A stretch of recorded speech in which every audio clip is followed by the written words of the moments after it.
सुने बहुजन नायकों की कहानियां। अभी डाउनलोड करें बहुजन स्टोरीज ऐप।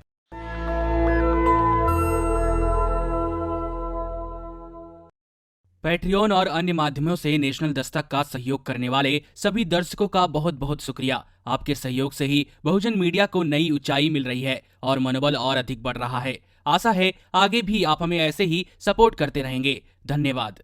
पिछले दिनों बसपा प्रमुख व अखिलेश यादव के बीच ब्राह्मण समाज के खास माने जाने वाले परशुराम की मूर्ति लगाने पर बयानबाजी देखने को मिली थी।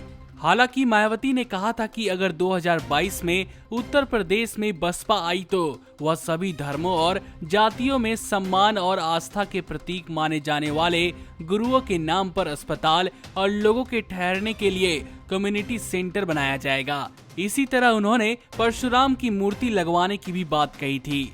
सपा बसपा के बीच मूर्ति को लेकर बयानबाजी के बाद अब अखिलेश यादव ने परशुराम की मूर्ति पर बीजेपी सरकार द्वारा की जा रही आपत्तियों को लेकर रविवार को बीजेपी पर निशाना साधा है। सपा नेता ने बीजेपी पर निशाना साधते हुए कहा कि भगवान विष्णु के सारे अवतार हमारे हैं, तो इसमें भाजपा को क्या परेशानी है।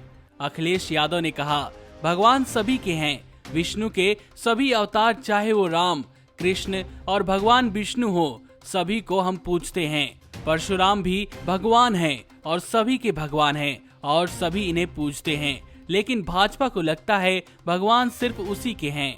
सपा नेता ने कहा, अभी नवरात्र आने वाले हैं जिनमें सभी 9 देवियों की पूजा करेंगे। बीजेपी पर सवाल खड़े करते हुए उन्होंने कहा, क्या दुर्गा माता सिर्फ बीजेपी की हैं? आपको बता दें कि बीजेपी नेता अक्सर विपक्षी पार्टियों द्वारा पूजा करने या किसी भगवान की बात करने पर इसे विपक्षी पार्टियों का ढोंग बता देती है।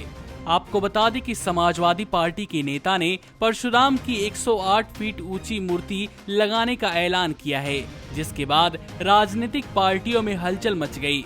सूत्रों के मुताबिक सपा में ब्राह्मण नेताओं की बैठक हुई थी, जिसमें परशुराम की प्रतिमा लगाने का फैसला लिया गया। अखिलेश यादव अक्सर बीजेपी सरकार पर निशाना साधते रहे हैं, खासकर उत्तर प्रदेश के योगी सरकार पर। वह प्रदेश में होने वाली घटनाओं को लेकर निशाना साधते हैं। रविवार को उन्होंने प्रदेश की योगी सरकार पर लखीमपुरी में नाबालिग के साथ हुई घटना को लेकर सवाल खड़े किए और कहा कि बीजेपी के प्रदेश में नारियों का उत्पीड़न चरम पर है। सपा नेता ने उत्तर प्रदेश में अपराध पर लगाम नहीं लगाने की आलोचना की। वहीं पिछले दिनों उन्होंने विकास दुबे की घटना को लेकर सरकार पर निशाना साधा था कि गाड़ी पलटी नहीं, सरकार पलटने से बचा ली गई है।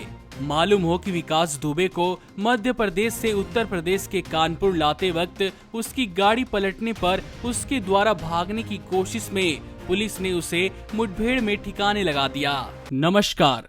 नेशनल दस्तक अपनी आर्थिक जरूरतों को पूरा करने के लिए अपनी ऑडियंस पर निर्भर है। बहुजन समाज से संबंधित मुद्दों को उठाने के कारण यूट्यूब की तरफ से नेशनल दस्तक की कई वीडियो पर एड्स नहीं दी जाती, जिसके कारण हमें आर्थिक समस्याओं का सामना करना पड़ रहा है। आपका एक छोटा सा कदम बहुजन मीडिया को बचा सकता है।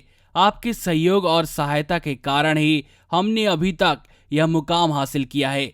नेशनल दस्तक को आप पैट्रियन के जरिए सपोर्ट कर सकते हैं।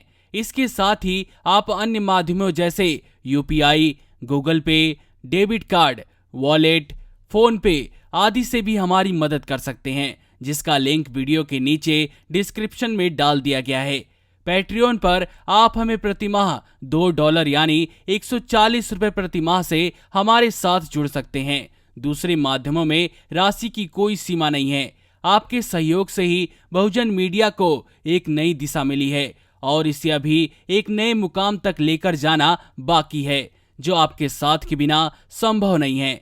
आपसे डायरेक्ट फंडिंग से हम आपके अधीन हो जाएंगे और एक स्वतंत्र मीडिया के तौर पर समाज की आवाज को बुलंद कर पाएंगे। धन्यवाद। नेशनल दस्तक को देखने वालों से अपील है कि वह नेशनल दस्तक के सपोर्टर फॉर्म को भरें ताकि हम सीधे आपसे जुड़ सके। नेशनल दस्तक की आपसे गुजारिश है कि अगर इसको बचाना चाहते हैं तो नेशनल दस्तक को सब्सक्राइब करने के लिए रेड कलर के सब्सक्राइब बटन को दबाएं, फिर बेल आइकन की घंटी दबाएं। नेशनल दस्तक को बचाने के लिए बहुत जरूरी है कि हर खबर को शेयर करें, लाइक करें, कमेंट जरूर करें।